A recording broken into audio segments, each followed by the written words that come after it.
Si chiama Emilio, la prima imbarcazione a impatto zero per il trasporto merci della grande distribuzione a Venezia. Grazie al motore elettrico, le consegne a emissioni zero eviteranno la diffusione di circa 39 tonnellate di CO2 l'anno.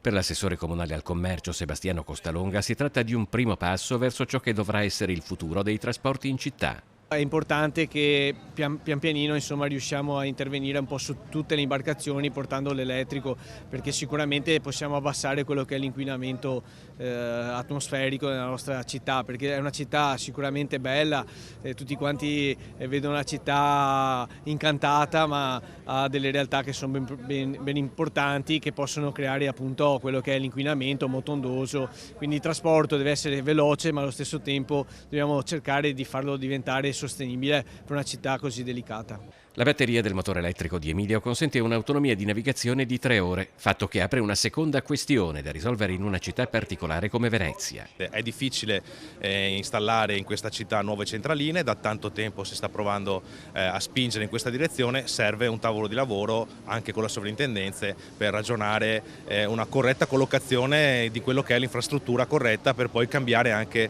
le imbarcazioni. Serve anche un'altra piccola spinta che è quella di iniziare a ragionare per la messa al bando di alcune tipologie di motori inquinanti. Noi da tempo chiediamo ad esempio la messa al bando di 2 tempi. Intanto comunque rimane il fatto di una strada che si è aperta nella direzione di un futuro più sostenibile. Ci auguriamo di essere apripista, ma ci auguriamo nello stesso tempo che il resto della grande distribuzione segua questo esempio.